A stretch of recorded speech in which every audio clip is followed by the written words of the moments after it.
Welcome to the series of MGT 101 short lectures. ये MGT 101 की complete short lecture series की video है। Complete series इस channel के ऊपर अपलोड की जा रही है और आज की वीडियो के अंदर आपको MGT 101 का मॉड्यूल नंबर 14 करवाया जा रहा है। इसके अंदर जितने भी टॉपिक्स हैं तमाम टॉपिक्स के मेन पॉइंट्स करवाए जा रहे हैं फाइनल टर्म एग्जाम्स की प्रिपरेशन के लिए। तो शुरू करते हैं आज के इस ट्यूटोरियल को। So purpose and reporting requirements. Manufacturing accounts specialised financial statements होते हैं जिनको प्रिपेयर किया जाता है। मैन्युफैक्चरिंग जो एंटिटीज़ होती हैं जहाँ पर मैन्युफैक्चरिंग हो रही होती है, चीज़ें बन रही होती हैं वहाँ पर, ताकि देखा जाए कॉस्ट ऑफ गुड्स मैन्युफैक्चर्ड और अल्टीमेटली तौर पे जो कॉस्ट पर यूनिट होती है प्रोडक्शन की, यानी कि एक यूनिट बनने में कितनी कॉस्ट आ रही है, कितना खर्चा आ रहा है।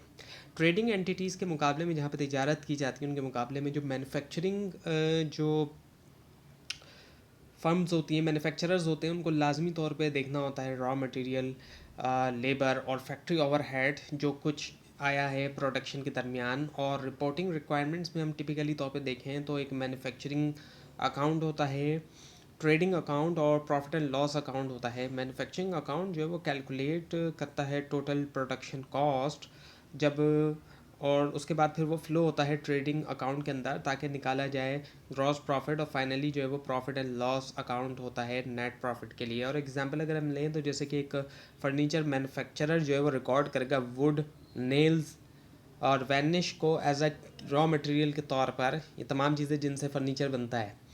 और इसके अलावा वेजेस, और जो है वो जो वेजेस होंगे कारपेंटर वगैरह के लिए वो डायरेक्ट लेबर होगा। और फैक्ट्री रेंट जो है वो ओवरहेड के तौर पे, यानी कि तीन चीज़ें निकाली जाएंगी, रॉ मटेरियल हो गया एक तरफ, और डायरेक्ट लेबर हो गया, और जो ओवरहेड वगैरह है। अब जो कॉस्ट है इन कॉस्ट को एग्रीगेट किया जाएगा, जमा किया जाएगा ताकि कंप्यूट किया जा सके कॉस्ट ऑफ गुड्स मैन्युफैक्चर्ड, और कॉस्ट पर यूनिट एनालिसिस होगा जिसके ज़रिए प्राइसिंग डिसीशंस ली जाएंगी कि एक यूनिट बनने में कितना हमारा ख़र्चा आ रहा है, ताकि फिर प्राइस भी इस हिसाब से सेट किया जाए और प्रॉफिटेबिलिटी का भी देखा जाए कि हमारा इस पर कितना प्रॉफिट होगा। और ये स्ट्रक्चर्ड रिपोर्टिंग इंश्योर करती है, यकीनी बनाती है ट्रांसपेरेंसी भी, और जो अकाउंटिंग स्टैंडर्ड्स हैं उन्हीं के साथ कंप्लाइंस होना, इनके उनके मुताबिक चलना, उनसे हट के ना चलने वाला मामला नहीं हो। और ये इनेबल करता है स्टेक होल्डर्स को कि वो एग्जामिन करें ऑपरेशनल एफिशिएंसी के, ऑपरेशंस कितने एफिशिएंट हैं, और कॉस्ट कंट्रोल जो मेजर्स हैं। ना direct and indirect cost component.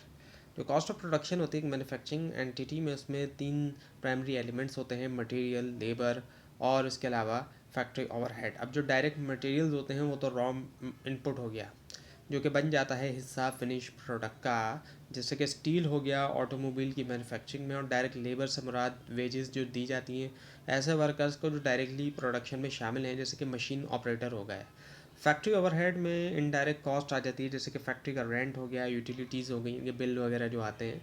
और इसके अलावा जो डेप्रिसिएशन होती है मशीनरी पे, और इनडायरेक्ट लेबर भी आता है, जैसे कि सुपरवाइज़र की सैलरी वगैरह। कॉस्ट को क्लासिफाई किया जा सकता है एज अ फिक्स भी और वेरिएबल भी। फिक्स कॉस्ट जो फिक्स रहती है, जैसे कि रेंट है, जितना भी काम हो उससे फ़र्क नहीं पड़ता, ज़्यादा काम हो कम काम हो रेंट उतना ही रहेगा। इसी तरह जो वेरिएबल कॉस्ट होती है उसमें फ़र्क पड़ता है, जैसे कि रॉ मटेरियल, जितनी ज़्यादा प्रोडक्शन होगी उतना ही ज़्यादा रॉ मटेरियल इस्तेमाल होगा, जितना ज़्यादा काम होगा उतना ज़्यादा रॉ मटेरियल इस्तेमाल होगा, जो कि आउटपुट के साथ फ्लक्चुएट करता है। जितना आउटपुट बनेगा उतना ही ज़्यादा रॉ मटेरियल रिक्वायर होगा। और जो प्राइम कॉस्ट होती है उसमें सम किया जाता है डायरेक्ट मटेरियल्स, डायरेक्ट लेबर और डायरेक्ट एक्सपेंसेस को, इन सब को जमा कर लिया जाता है जब, और ये रिप्रेजेंट करते हैं core production cost.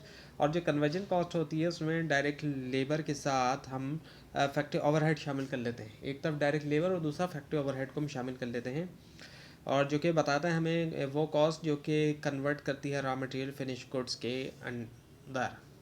Now the stages of manufacturing cycle. Manufacturing cycle represent करता है सिक्वेंशियल स्टेजेस, इनके सीक्वेंस में पूरा, पहले ये दूसरा वो तीसरा ये, इस तरीके से, जिसके ज़रिए रॉ मटेरियल्स ट्रांसफॉर्म होते हैं फिनिश गुड्स में। और इसकी शुरुआत होती है प्रोक्योरमेंट के साथ रॉ मटेरियल्स की, और फिर जो है वो प्रोसेस किया जाता है, उनको वर्क इन प्रोसेस में टर्मिनेट किया जाता है प्रोडक्शन के अंदर फिनिश गुड्स जो कि रेडी होते हैं सेल के लिए। और एग्जांपल अगर लें तो जो एक टेक्सटाइल फैक्ट्री के अंदर कॉटन जो है उसको परचेज़ किया जाता है एज अ रॉ मटेरियल, और स्पन किया जाता है यार्न में वर्क इन प्रोसेस के दरमियान। फाइनली जो है वो फिर फैब्रिक जो है वो उसमें किया जाता है एज अ फिनिश गुड्स के तौर पर। और एफिशिएंट मैनेजमेंट जो होती है साइकिल की वो ज़रूरी होती है मिनिमाइज़ करने के लिए प्रोडक्शन डिले और ऑप्टिमाइज़ करने के लिए रिसोर्स यूटिलाइजेशन।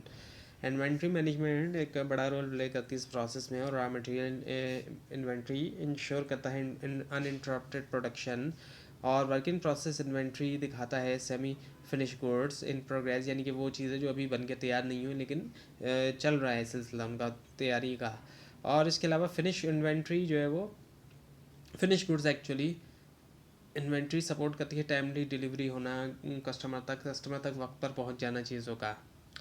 हर स्टेज की अंदर आती है कॉस्ट जो कि लाजमी तौर पे एक्यूरेटली रिकॉर्ड किया जाए जिनको मैन्युफैक्चरिंग अकाउंट में। और अगर डिले या मिसमैनेजमेंट होती है किसी स्टेज में तो उससे इंक्रीज़ होगी होल्डिंग कॉस्ट और रिड्यूस होगी profitability. Now the manufacturing account without work in process. एक मैन्युफैक्चरिंग अकाउंट जो होता है वर्क इन प्रोसेस इन्वेंट्री के बगैर उसको प्रिपेयर किया जाता है जब इन्वेंट्री मैनेज नहीं करती सेमी फिनिश गुड्स को।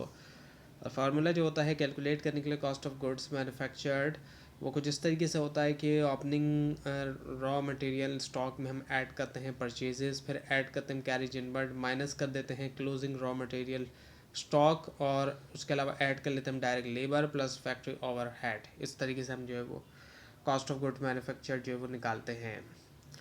जो टोटल होता है कॉस्ट ऑफ प्रोडक्शन का उसको कंप्यूट किया जाता है एग्रीगेट करते हुए फिगर्स को, और एक्सक्लूड किया जाता है वर्क इन प्रोसेस एडजस्टमेंट। और ये अप्रोच सिंप्लीफाई करती है अकाउंटिंग को जब प्रोडक्शन प्रोसेस स्ट्रीमलाइंड और गुड मूव्स होते हैं क्विकली तौर पर रॉ मटेरियल से फिनिश स्टेट की तरफ। Now the manufacturing account with work in process.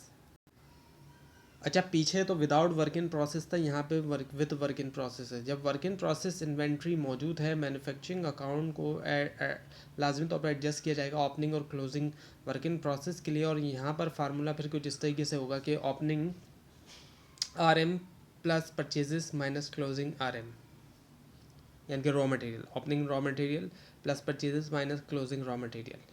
और इसमें फिर इस पूरे में हम ऐड करेंगे डायरेक्ट लेबर, और फिर हम ऐड करेंगे फैक्ट्री ओवरहेड, और फिर हम ऐड कर देंगे opening work in process minus कर देंगे हम क्लोजिंग वर्क इन प्रोसेस। इस तरीके से